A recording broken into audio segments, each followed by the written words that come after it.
إن الحمد لله حمدا كثيرا مباركا طيبا ونشهد أن لا إله إلا الله لا خالق إلا الله ولا رازق إلا الله ولا محيي إلا الله ولا مميت إلا الله ونشهد أن سيدنا وسندنا وحبيب مولانا محمدا عبده ورسوله أما بعد فأعوذ بالله من الشيطان الرجيم بسم الله الرحمن الرحيم وقضى ربك ألا تعبدوا إلا إياه وبالوالدين إحسانا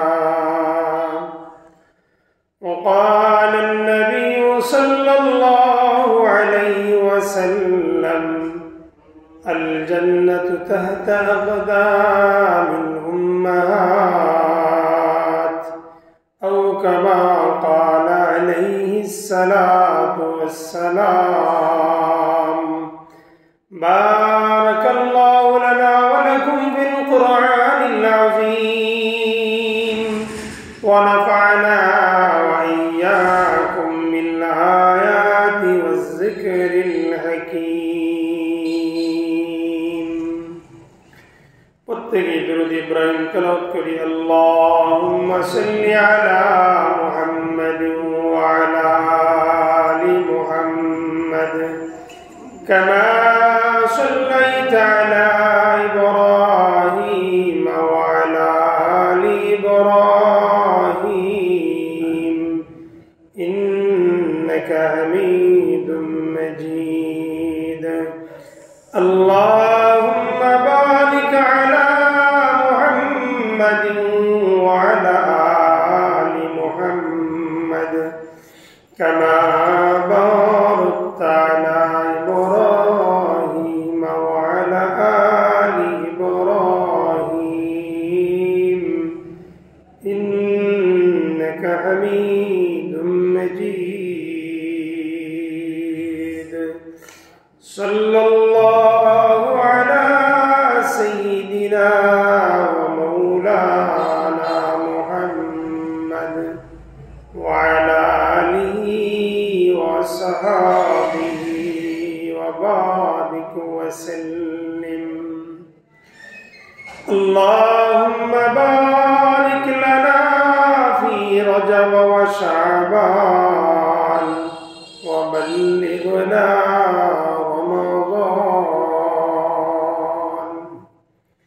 সম্মানিত মুসল্লিয়ানে কেরাম, মহান রব্বুল আলামিনের অশেষ মেহেরবানি আর দয়া আর ভালোবাসা যে আল্লাহ তাআলা আমাদেরকে পবিত্র রজব মাসে সম্মানিত চারটি মাস আল্লাহ তাআলার কাছে 12টি মাসের মধ্যে শ্রেষ্ঠ 4 মাস, এর মধ্য থেকে অন্যতম একটি মাস হলো রজব মাস। আজকে রজবের 16 তারিখ চলতেছে। এই রজব মাস আল্লাহ তাআলার কাছে অনেক সম্মানী, সাথে সাথে পবিত্র জুমার দিন আল্লাহ তাআলার কাছে আরো অনেক দামি। সপ্তাহে সম্মানিত মর্যাদাশীল দিন সমূহের মধ্য থেকে অন্যতম একটা দিন হলো পবিত্র জুমার দিন।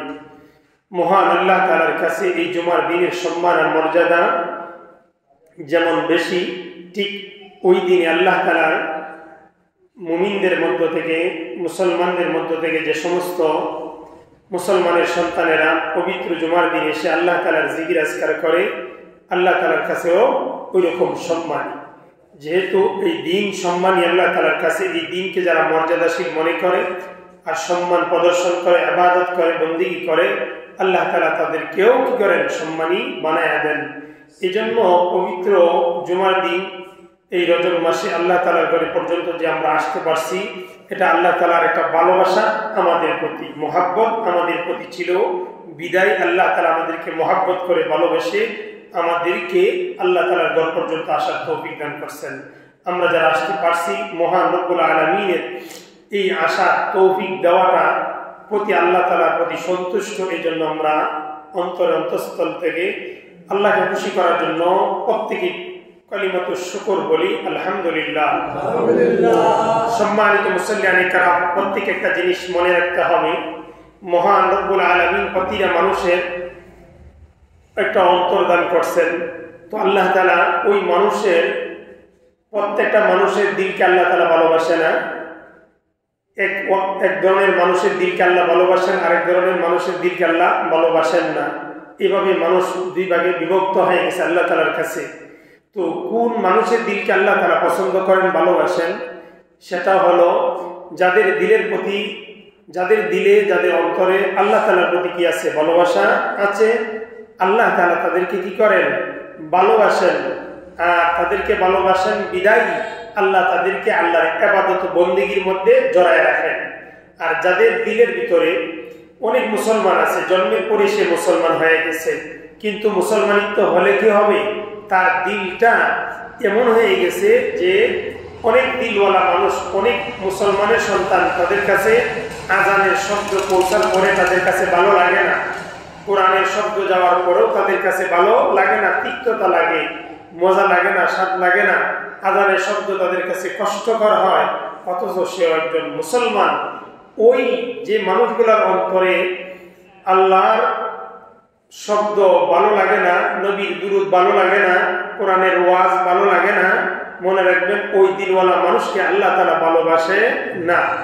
আর যাদের অন্তরে আল্লাহর কোরআনের বয়ান, কোরআনের আয়াত শুনতে ভালো লাগে, জিকির আজকার করতে ভালো লাগে, অর্থাৎ আল্লাহ তাআলাকে সে ভালোবাসে, আল্লাহ ওই অন্তরওয়ালা মানুষকে ভালোবাসেন, তার আরেকটা প্রমাণ হলো ওই মানুষগুলোকে দিয়েই আল্লাহ তাআলা বিভিন্নভাবে ইবাদত বন্দেগীর মধ্যে জড়ায় রাখেন, বিভিন্ন ইবাদতের মজলিসে আসার সুযোগ করে দেন, যেহেতু সে আল্লাহ তাআলার মহব্বতকে তার অন্তরে কি করেছে, স্থান দিয়েছে। যাই হোক, সম্মানিত মুসল্লিয়ানে কেরাম, আমি আপনাদের সামনে মহাগ্রন্থ আল কোরআনের অত্যন্ত গুরুত্বপূর্ণ একটি আয়াত আপনাদের সামনে তেলাওয়াত করেছি। যে আয়াতটা আমরা সচরাচর বিভিন্ন জায়গায় শুনে থাকি, বয়ান আমরা নিজেরাও করেছি আপনাদের কাছে।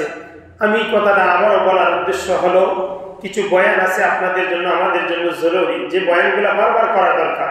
কিছু বয়ান আছে একবার দুইবার হলেও যথেষ্ট, আর কিছু বয়ান আছে যেগুলা প্রতিনিয়ত করার দরকার, সব সময় ওইগুলা বয়ান করা দরকার। কারণ এইগুলা যদি আমলে চলে আসে, বাকি অন্যান্য বয়ানগুলো আমলে চলে আসবে। আমি আপনাদের সামনে মহাগ্রন্থ আল কোরআনের যে গুরুত্বপূর্ণ একটি আয়াত আপনাদের সামনে তেলাওয়াত করেছি, এই আয়াতের অনুবাদ বুঝলে আমরা বুঝতে পারবো আল্লাহ তাআলা আমাদেরকে এই আয়াতের দ্বারা গোটা মুসলিম উম্মার জন্য কি মেসেজ দিলেন, কি সংবাদ দিলেন।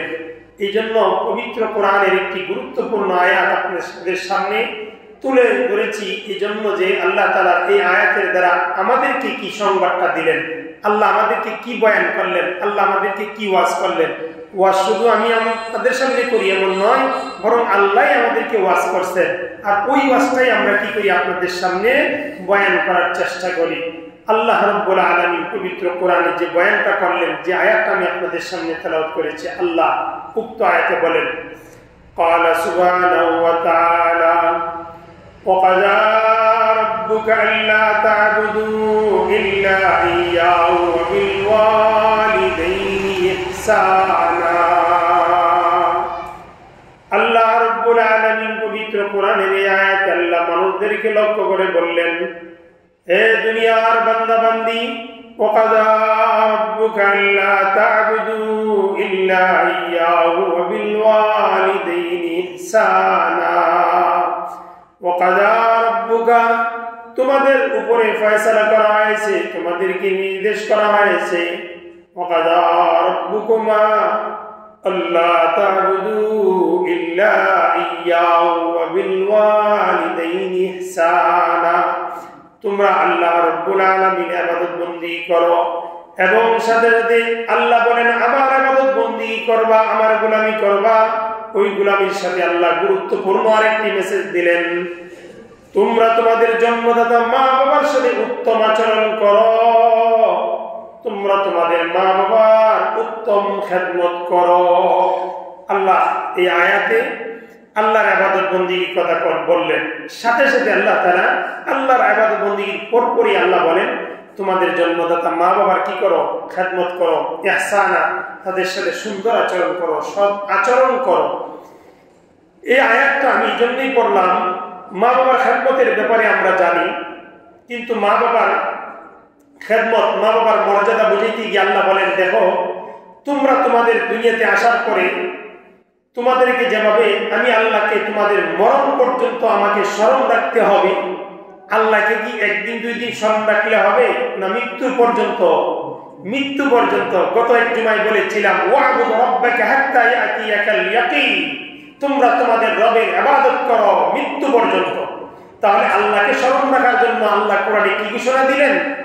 1 বছর 2 বছর আল্লাহর ইবাদত বন্দেগী করার কথা আল্লাহ বললেন না মরণ পর্যন্ত? যতক্ষণ পর্যন্ত তোমার নিঃশ্বাস আছে ততক্ষণ পর্যন্ত আল্লাহকে স্মরণ করতে হবে, আল্লাহর জিকির আজকার করতে হবে, আল্লাহর বন্দেগী করতে হবে। 1 বছর 2 বছর নামাজ পড়লাম, রোজা রাখলাম, বাকি জীবন করলাম না, এমন বন্দেগীর কথা তো আল্লাহ তাআলা বলেন নেই। এজন্য আপনার আমার জীবনের প্রতিটা নিঃশ্বাসে নিঃশ্বাসে আল্লাহকে জিকির করতে হবে, আল্লাহকে স্মরণ রাখতে হবে। আল্লাহ তাআলা এই কথাটাই কোরআনের অন্য জায়গায় বলে দিয়েছেন, তোমরা যে আমাকে স্মরণ করবা, তোমরা যে আমার ইবাদত করবা, তোমরা মরণ পর্যন্ত আমাকে ইবাদত করো। আল্লাহ বলেন বান্দারে তুই যেভাবে আমাকে মরণ পর্যন্ত নিঃশ্বাস থাকা পর্যন্ত তুই আমার গোলামি করবে, ঠিক তেমনি ভাবে আমি আল্লাহ তোমাদেরকে আরেকটা গুরুত্বপূর্ণ মেসেজ দিলাম, তোমরা তোমাদের নিঃশ্বাস থাকা পর্যন্ত তোমাদের জন্মদাতা মা বাবার খেদমত করে যাও, মা বাবার কথা স্মরণ রাখো। তাহলে কি বুঝাইলেন? আল্লাহ বলেন নিঃশ্বাস থাকা পর্যন্ত কোন মুসলমানের সন্তানের জন্য যেমন ভাবে জরুরি আল্লাহর ইবাদত বন্দেগী করা, প্রত্যেকটা সন্তান যতদিন পর্যন্ত পৃথিবীতে জীবিত থাকবে ততদিন পর্যন্ত তার মা বাবার খেদমত করা, তার মা বাবাকেও স্মরণ রাখা ততটুকু জরুরি। তাহলে আল্লাহর হুকুমে আল্লাহর বন্দেগীর সাথে সাথে মা বাবার খেদমতের কথাটাও কি করছেন আল্লাহ আমাদেরকে জানাইয়া দিয়ে গেছেন, বুঝাইলেন যে দেখো কি পরিমাণ গুরুত্ব আর কি পরিমাণ সম্মান তোমাদের জন্মদাতা মা বাবা সম্মান আমি আল্লাহ তাআলা তোমাদেরকে জানাইয়া দিয়ে গেলাম। আমার পরে যার তোমরা খেদমত করবা, গোলামি করবা, তিনি হলো তোমাদের জন্মদাতা মা বাবা। এজন্য তোমাদের মা বাবা এবং আচরণ করবা না যে আচরণের দ্বারা তারা কষ্ট হয়ে যায়। ওয়ালা তাকুল্লাহুমা উফিন, আল্লাহ কোরআনে বলেন উফ শব্দ বলবে তোমার মা তোমার বাবা, এমন একটা আচরণ তোমরা করতে পারবা না, আমি নিষেধ করে দিয়েছি। সুতরাং আজকে সমাজ কঠিন পরিস্থিতির মধ্যে সমাজের জন্মদাতা মা বাবারা জীবন পরিচালনা করতেছে, যাদের কষ্টের বৃহত্তম একটি কারণ হলো তাদের সন্তানগুলা তাদেরকে কি দিচ্ছে, কষ্ট দিচ্ছে। তাদের আচরণের কারণে, তাদের কথাবার্তার কারণে তারা তাদের মা বাবার কথা স্মরণ রাখে না, তাদের মা বাবার খেদমত করে না, তাদের মা বাবার অবাধ্য চলার কারণে আজকে বহু মা বাবা বিভিন্ন বন্ধু বান্ধবের কাছে গিয়া সন্তানের জন্য আফসোস করে বলে কি করব, এমন একটা সন্তান জন্ম দিলাম যে সন্তানটা আমার কথা মানে না, যে সন্তানটা আমার খবর নেয় না। কি বলেন, এমন সন্তান আমাদের সমাজে আছে না? যে আজকে সন্তান বড় হয়ে গেছে, টাকার মালিক হয়ে গেছে, আজকে আমি বাবা, জন্মদাতা বাবা, আমি অসুস্থ হয়ে গেলাম, আমার খবর নেয় না, একটা বার আমাকে জিজ্ঞাসা করে না বাবা কেমন আছো, কেমন আছো মা, তোমার কোনো কিছু প্রয়োজন আছে কিনা, এই কথাটার খবর নেয় না। সমাজে অ্যাভেলেবেল অহরহ অনেক সন্তানরা আমাদের সমাজে বিরাজমান।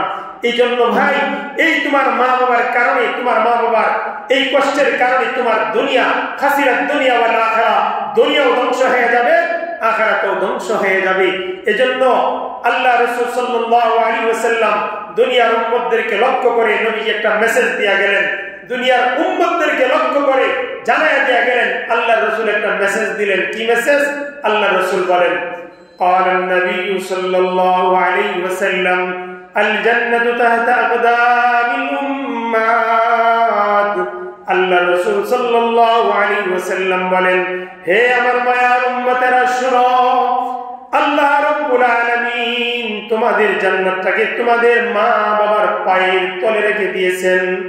হে দুনিয়ার উম্মতেরা, তোমরা যদি জান্নাত পাইতে চাও তাহলে তোমাদের জান্নাতটা তোমাদের জন্মদাতা মা বাবার পায়ের নিচে আছে।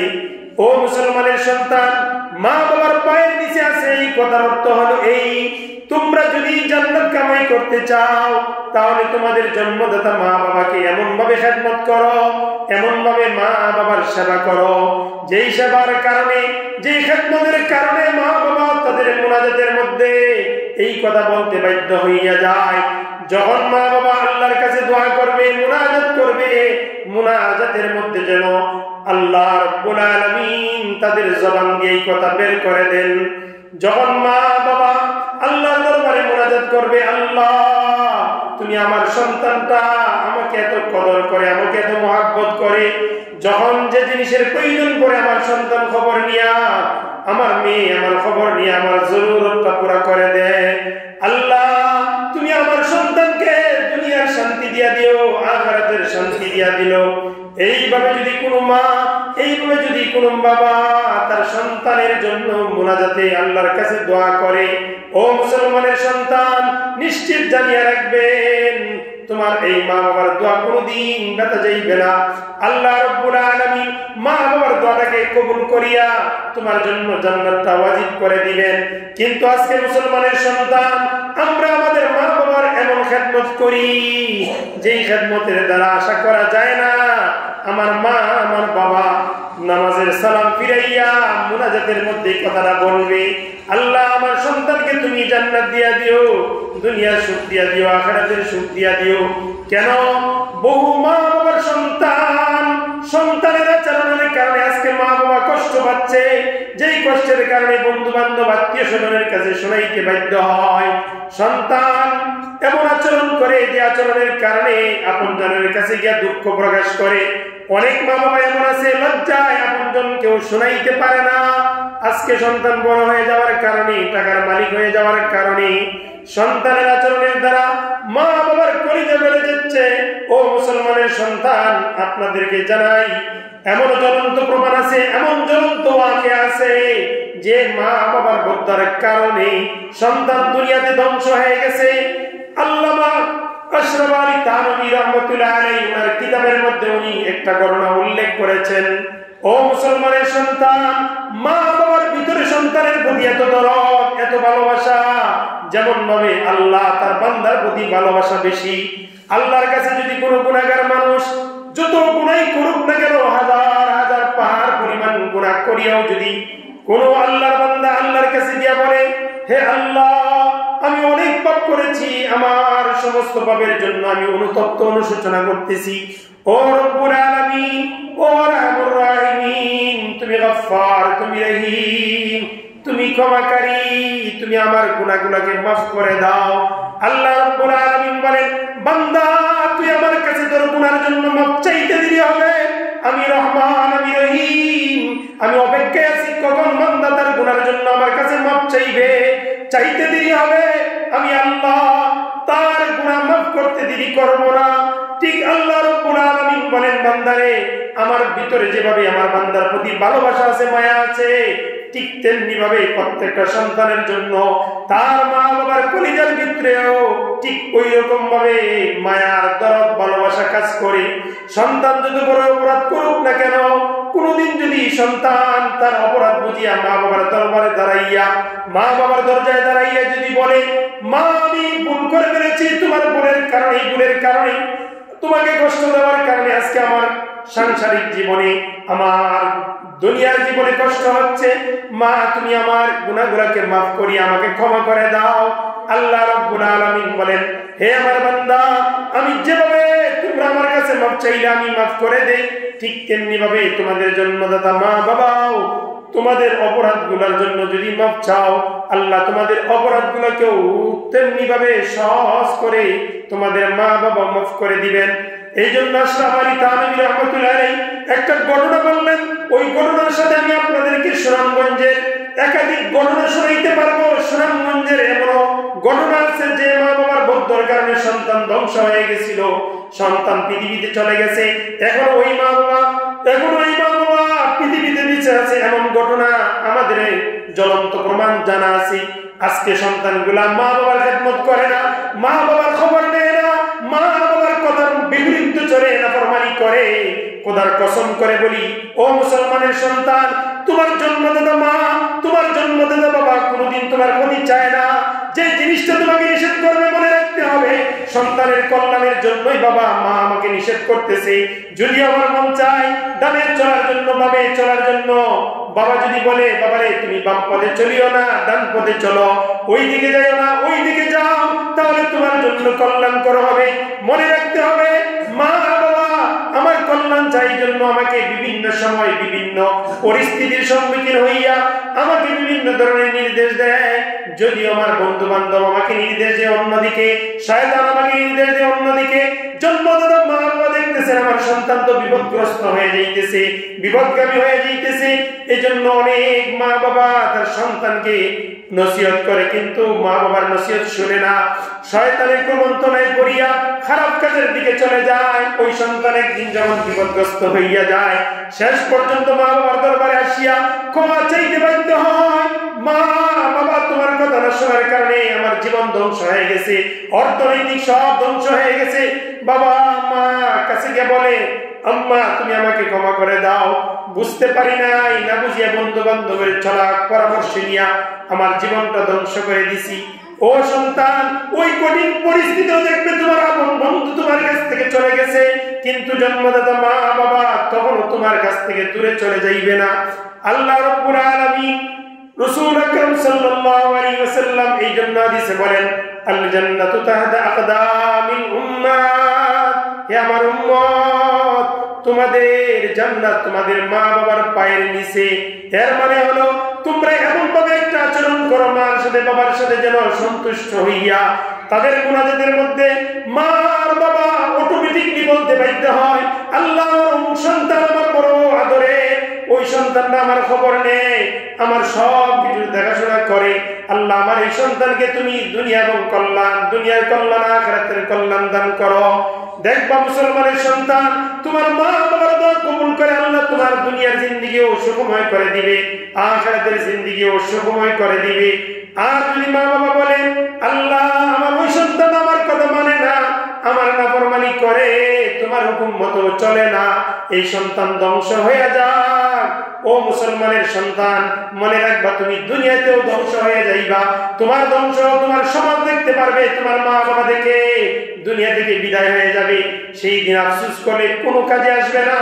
আশরাফ আলী থানভী রাহমাতুল্লাহ আলাইহি বলেন, একটি ঘটনা লিখলেন জ্বলন্ত প্রমাণ। আল্লামা আশরাফ আলী রাহমাতুল্লাহ আলাইহি বলেন, এক যুবক ছেলে তার মার সাথে বিবাহ বন্ধনে যখন আবদ্ধ হলো, সন্তান একদিন মা বাবাকে ফেলে রাখিয়া তার স্ত্রীর সারা পরামর্শ নিয়া সে শ্বশুরালয়ে চলে গেছে, অনেক টাকার মালিক হয়ে গেছে। শ্বশুর শাশুড়ি তাকে কুপরামর্শ দেওয়ার কারণে জন্মদাতা মা বাবাকে ফেলে রাখিয়া শ্বশুরালয়ে চলে গিয়া গরজামাই হয়ে গেছে। মা বাবার খবর নেয় না, 1 বছর 2 বছর নয়, দীর্ঘ 7 বছর মা বাবা থেকে আলাদা হইয়া শ্বশুরালয়ে তার জীবন যাপন পরিচালনা করতেছে, মা বাবার খবর নেয় না। একদিন মা বাবার অবস্থা এমন হয়ে গেছে, মা বাবা কষ্ট পাইয়া আল্লাহ রাব্বুল আলামিনের কাছে রুহানি ভাবে বদদুয়া দিছে। ও মুসলমানের সন্তান, এটা তো দুনিয়ার ঘটনা, কি হয়েছিল তার পরিণতি দেখেন। মা বাবা কত ক্ষমাশীল, কত মায়াশীল। আল্লাহ রাব্বুল আলামিনের এই বান্দা যখন শ্বশুরালয়ে চলে গেল, আল্লাহ রাব্বুল আলামিন তার জ্বলন্ত দৃষ্টান্ত দুনিয়ার মানুষকে দেখাইলেন। এই ছেলেটার মা বাবার খবর দীর্ঘ 7 বছর নিল না, এই মা বাবা অসুস্থ হয়ে গেছে। এক পর্যায়ে অসুস্থ এমন হয়ে গেছে, বাবা অসুস্থ রোগে আক্রান্ত হইয়া পৃথিবীর জমিন থেকে চলে গেছে, এই খবর সন্তান জানে না। একটা পরিস্থিতি এমন হয়ে গেল, মা এই সন্তান যখন দীর্ঘ 7টা বছর চলে গেছে, এই সন্তানের শরীরে এমন একটা রোগে আক্রান্ত হয়ে গেছে, যে রোগে আক্রান্ত হয়ে যাওয়ার কারণে শরীরের মধ্যে পচন ধরে গেছে, মারাত্মক রোগে আক্রান্ত হয়ে গেছে, কোনো কাজকর্ম করতে পারে না। একটা পর্যায়ে এমন হয়ে গেল, সন্তান ওই সন্তানের স্ত্রী, আপন স্ত্রী, কলিজার টুকরা স্ত্রী পর্যন্ত ওই স্বামীকে রেখে অন্য একটা জায়গায় বিবাহ বসে গেছে। একটা দিন যখন আসলো, এমন একটা পরিস্থিতি হয়েছে, শ্বশুর শাশুড়ি তাকে গাড় ধাক্কা দিয়ে ঘর থেকে বের করে দিছে। এখন আর এই জামাইয়ের কোনো মূল্য তাদের কাছে নাই। ওই সন্তানটা একদিন চিন্তা করলো, আজকে দুর্বল হয়ে গেলাম, অর্থনৈতিক দুর্বল হয়ে গেছে, আমার শরীর দুর্বল হয়ে যাওয়ার কারণে কলিজার টুকরা স্ত্রীরা পর্যন্ত আমাকে রেখে অন্যত্র বিবাহ বসে গেছে, শ্বশুর শাশুড়ি পর্যন্ত আমাকে তাদের ঘরে জায়গা দিচ্ছে না। আল্লাহর এই বান্দা শেষ পর্যন্ত চিন্তা করলো, সবাই আমাকে তাড়াইয়া দিল, আমি আমার মার খবর নিয়ে, বাবার খবর নিয়ে বাবার কাছে যাইব, আশা করি আমার মা বাবা আমাকে এই পরিস্থিতি বিদায় করে দিবে না। সন্তান দীর্ঘ 7 বছর পর্যন্ত যখন পার হয়ে গেল, মা বাবার খবর নেওয়ার জন্য নিজ গ্রামে গেল, বাড়ি যেখানে দিল ওই জায়গায় যাওয়ার পরে গিয়ে দেখতেছে ওই বাড়ি আর বাড়ি হয় নাই, ওই বাড়ির জায়গাটা একটা বাগানে পরিণত হয়ে গেছে, বাড়ি ঘর কোনো কিছু এই জায়গায় নাই। হঠাৎ করে দেখতেছে একজন রাখাল বাগানে কাজ করতেছে। আল্লাহর এই বান্দা বলতেছে, হে ভাই, এই জায়গায় তো অমুক লোকের বাড়ি ছিল, ওই লোকটা এখানে বসবাস করতো, আজকে এই জায়গায় ঘর বাড়ি দেখা যায় না, তার কারণ কি? ওই রাখাল ছেলেটা বলতেছে, হে আল্লাহর বান্দা, ওই যে মালিকের কথা তুমি বললা, ওই মালিকের ঘর বাড়ি এই জায়গায় ঠিকই ছিল, কিন্তু ওই লোকটার তো এমন একটা রোগে আক্রান্ত হয়েছে, যে রোগে আক্রান্ত হওয়ার কারণে, অর্থনৈতিক অভাবের কারণে ওই লোকটা চিকিৎসা করার জন্য তার ঘর বাড়ি, আপন পিতা পর্যন্ত সে বিক্রি করে দিছে।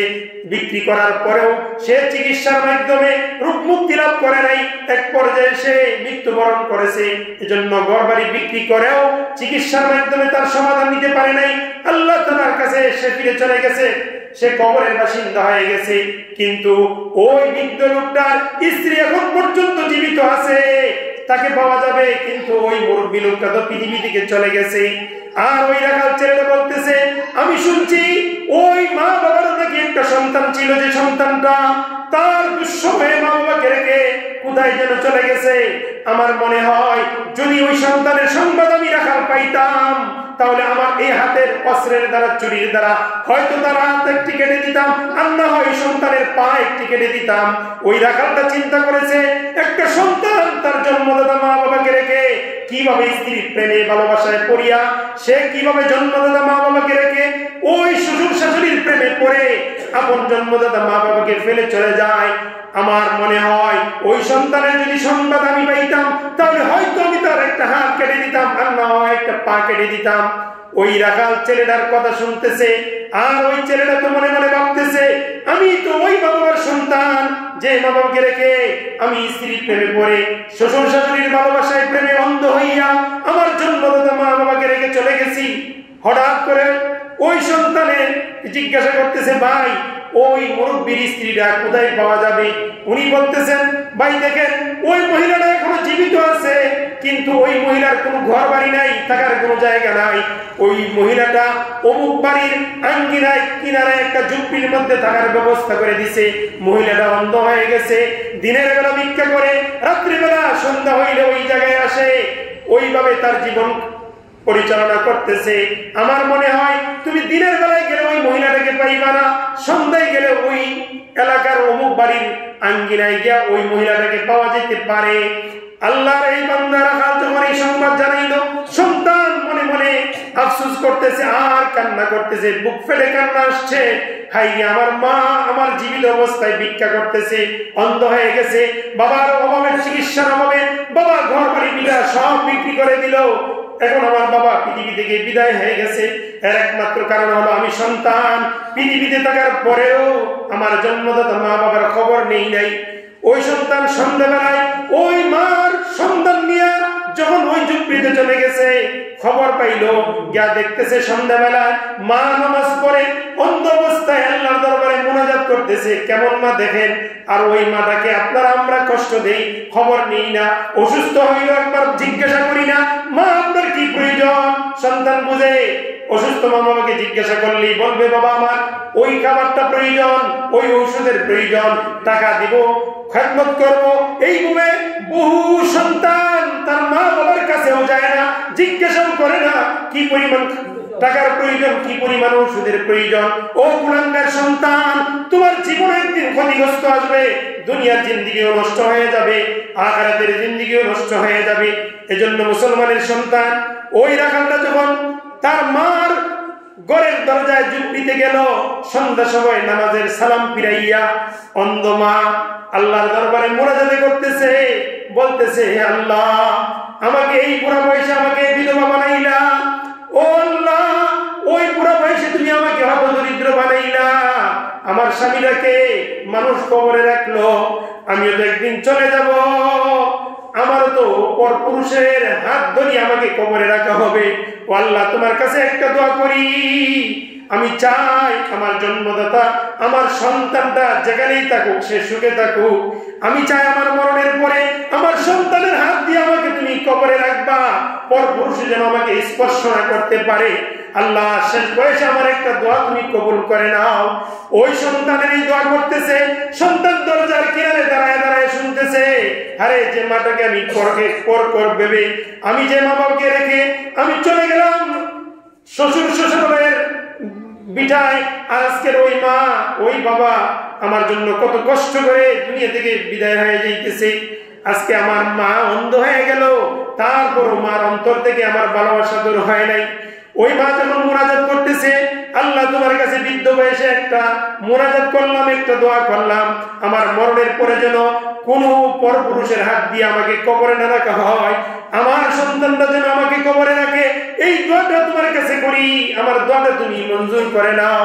আল্লাহ রাব্বুল আলামিনের কাছে আল্লাহর এই বান্দী দোয়া করতেছে, সাথে সাথে সন্তান দরজায় করাঘাত করে বলতেছে, মা আমি তোমার দরজায় দাঁড়ায় আছি, আল্লাহ তোমার দোয়া কবুল করে নিয়েছেন, আমি তো ফিরে আসছি তোমার দরবারে।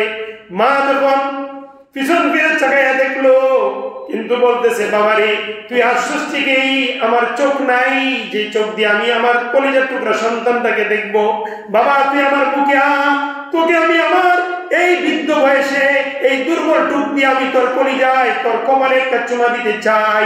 আল্লাহর কাছে আমার দোয়া কবুল হয়ে গেছে।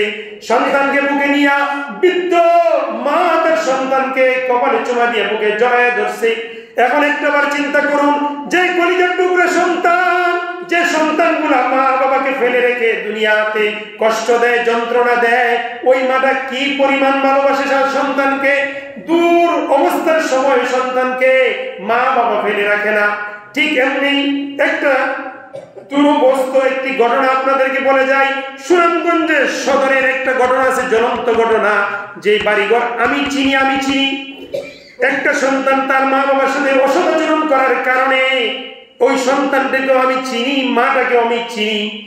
জ্বলন্ত প্রমাণ, ওই সন্তানটা একদিন কোন এক কারণে স্ত্রীর প্রলোভনের পরে মার সাথে অসদাচরণ করেছিল, মার কথা মানে নাই, মার সাথে খারাপ আচরণ করছে, এমন একটা শব্দ মাকে বলছিল যে শব্দগুলো আমি মসজিদে উচ্চারণ করতে পারবো না, এই শব্দগুলো আমি উচ্চারণ করতেও চাই না। মা কষ্ট করে বলেছিল, আল্লাহ তোর উপরে গজব ফালাইবে, গজব, এমন একটা কষ্ট দিয়েছিল। ঠিক ওই সন্তানটা 3 বছর যাইতে না যাইতে ওই সন্তান যখন মাছ শিকার করতে যায়, মাছের অঞ্চলে, হাওড় অঞ্চলে তার বাড়ি, গ্রামের ঠিকানা বলতে চাই না, ওই সন্তান যখন হাওড়ে মাছ ধরার সময় আসলো, মাছ ধরতে গেল, ওই সন্তান যখন মাছ শিকার করে তখন একটা শিং মাছ তাকে আঘাত করেছিল পায়ের আঙ্গুলে। ওই শিং মাছের আঘাতটা ইনফেকশন করে ফেলেছে, ইনফেকশন করার কারণে পচন ধরেছে। এই পচন ধরতে ধরতে এমন অবস্থা হয়ে গেছে, চিকিৎসা করতেছে, চিকিৎসক ভালো করতে পারে না, পচন ধরতে ধরতে হাঁটু পর্যন্ত চলে আসছে। এই পচন আসতে আসতে এই পর্যন্ত চলে আসছে। এই সন্তানটা একটা সময় মা জীবিত আছে, সন্তান পচে যাচ্ছে। এই সন্তানের জন্য মা একটু দোয়া করে না কেন? কলিজার টুকরা সন্তানটা মাকে একটা কটু ভাষায় গালি দিয়েছিল, গালি, যে গালির কারণে এই কলিজায় লেগে যাওয়ার কারণে এই মার কলিজা থেকে একটা বদদুয়া দিয়েছিল। এই জন্য আল্লাহ কোরআনে বলেন, ওয়ালা তাকুল্লাহুমা উফিন ওয়ালা তানহারুহুমা। আল্লাহ কোরআনে সাবধান করে দিয়েছেন, হে দুনিয়ার সন্তানেরা, এমন আচরণ করবা না, এমন শব্দ মা বাবাকে বলবা না, যে আচরণের কারণে, যেই ব্যবহারের কারণে তোমার মা বলে উফ শব্দ বলতে বাধ্য হইয়া যায়। এই উফ শব্দ যদি কোনো সন্তানের আচরণের কারণে কোনো মা বাবা বলে, তাহলে মনে রাখবেন খাসিরাত দুনিয়া ওয়াল আখিরাহ, দুনিয়াও ধ্বংস হয়ে যাবে, আখিরাতও ধ্বংস হয়ে যাবে। ওই সন্তানটাকে আমি চিনতাম, ওই সন্তানটা এভাবেই মাকে রেখে মার সামনে পচে গলে চিহ্ন বিচ্ছিন্ন হয়ে গেছে, সারা শরীরে পচন ধরেছে, ওই সন্তানটা শেষ পর্যন্ত পৃথিবী থেকে বিদায় হয়ে গেছে। এজন্য মুসলমানের সন্তান যেই সন্তানগুলোকে মা বলতে দিবে, মনে রাখবেন আপনার দুনিয়াও শেষ, আখিরাতও শেষ। দুনিয়ার সুখ পাবেন না, টাকার মালিক হয়ে যাবেন ঠিকই, কিন্তু এই সুখ, দুনিয়ার সুখ আল্লাহ আপনাকে দিবে না, আখিরাতেও সুখ আপনাদেরকে আল্লাহ দান করবে না। তাহলে মা বাবার সাথে সুন্দর আচরণ করা দরকার কি দরকার না? আল্লাহ আয়াতে বললেন ওয়াকাদা রাব্বুকুমা ওয়াকাদা রাব্বুকা আল্লা তা'বুদু ইল্লা ইয়্যাহু ওয়া বিল ওয়ালিদাইনি ইহসানা। চিন্তা করেন, আল্লাহ বলেন তোমাদেরকে হুকুম করলাম, আদেশ করলাম তোমরা একমাত্র আমার ইবাদত করবা, ওয়া বিল ওয়ালিদাইনি ইহসানা। আল্লাহ বলেন আমার এই কথার সাথে আরেকটা কথা তোমাদেরকে মেসেজ দিলাম, তোমরা আমাকে যেভাবে মরণ পর্যন্ত স্মরণ করবা, জিকির করবা, আমার কথা তোমরা নিঃশ্বাস পর্যন্ত, যতদিন নিঃশ্বাস থাকবে ততদিন আমার বন্দেগী করতে হবে, ঠিক তেমনি ভাবে তোমাদের নিঃশ্বাস থাকা পর্যন্ত তোমাদের মা বাবার খেদমত করতে হবে। চিন্তা করেন, আল্লাহ তাআলার হুকুমের সাথে, আল্লাহর বন্দেগীর সাথে মা বাবার আলোচনা আছে। অর্থাৎ তুমি 1 বছর 2 বছর মার খেদমত করবে এমন নয়, তুমি যতদিন জীবিত থাকবা ততদিন মা বাবার খেদমত করতে হবে। তো হুজুর আমার মা বাবা তো পৃথিবী থেকে চলে গেছে, আমি খেদমত করবো কিভাবে? এই জন্য আমার এই আয়াত কি বুঝাইলো? এই আয়াত এই কথা বুঝাইলো, জীবিত থাকলে তাদের খেদমত করো, তাদের খবর নাও, তাদের সাথে সুন্দর আচরণ করো। আর যদি তিনি চলে যান পৃথিবী থেকে, তোমার মা বাবার কথা সারা জিন্দেগিতে তুমি যতদিন ইবাদত করবা, প্রতিদিন আল্লাহ তাআলার কাছে দোয়া করবা, প্রতিদিন আল্লাহ তাআলার কাছে কি করবা? দোয়া। আর দোয়া তো আল্লাহ শিখাই দিয়ে গেছেন। দোয়া কি করছেন? আল্লাহ শিখাই গেছেন। কি দোয়া? আল্লাহুম্মা রাব্বিরহামহুমা কামা রাব্বায়ানি সগীরা। এই দোয়াটা আমরা প্রতিনিয়ত করে থাকি, করি না ভাই? দেখবেন ইমাম সাহেব দোয়া করার সময় তিনি কি করেন? মুনাজাতের মধ্যে করেন এই কমন দোয়া। উনি কি দোয়া জানে না? এটা জরুরি দোয়া। আল্লাহ যে বলছেন নিঃশ্বাস সন্তান তোমার যতদিন থাকবে তুমি তোমার মা বাবাকে স্মরণ করবা, খেদমত করবা। তো পৃথিবী দিয়ে মা চলে গেছে, এজন্য কি আমার স্মরণ করতে হবে না? কি মনে করেন স্মরণ করতে হবে না? আমার বাবা নাই, পিতা নাই, চলে গেছেন পৃথিবীতে, আমি স্মরণ করব। স্মরণের মাধ্যম হইল মুনাজাতে তুমি স্মরণ করো। স্মরণের আরেক মাধ্যম হলো তুমি মা বাবার জন্য সদকা খয়রাত করো। স্মরণের আরেক মাধ্যম হলো তুমি ইমামকে, মুয়াজ্জিনের কাছে গিয়া বলবা হুজুর আমার বাবার জন্য একটু দোয়া করবেন। এই কথাটা বললে মা বাবাকে কি স্মরণ করা হবে না? কি বলেন, স্মরণ করা হবে না?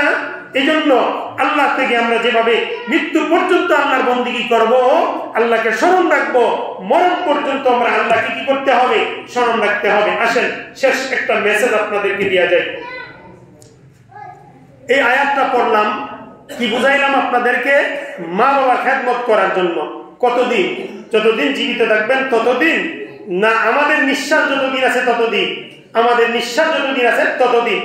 যদি কালি মা বাবা আপনার প্রতি অসন্তুষ্ট হয়ে যায় কোনো কারণে, নিশ্চিত মনে রাখবেন, নিশ্চিত পৃথিবীতে কোনো মক্কার ইমান কেন পয়গম্বর আসলেও মা বাবার বদদোয়া ফিরাইতে পারবে না। এই ক্ষমতার কারণে মা বাবার বদদোয়া ফিরানো একমাত্র মা বাবার কাছেই কি করতে হবে?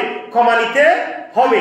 এজন্য যাদের মার সাথে বাবার সাথে অসদাচরণ করছেন, মনে রাখবেন আপনার ব্যবসায়িক জীবনে যদি কোনো লস হয়ে থাকে, মনে রাখবেন মা বাবার বদদোয়ার কারণে হচ্ছে। আপনার সংসার জীবনে অশান্তি হচ্ছে, মনে রাখবেন আপনার মা বাবার বদদোয়া অন্তর থেকে দিচ্ছে, মনে মনে দিচ্ছে। এজন্য আপনার জীবনে অশান্তি নেমে আসছে, বিভিন্ন ধরনের অশান্তি আসছে, সমাজ আপনাকে সম্মান করে না। মনে রাখবেন মা বাবা আপনার প্রতি অসন্তুষ্ট, যার কারণে সমাজের মানুষ আপনাদেরকে কি দিচ্ছে না? সম্মান প্রদর্শন করছে না।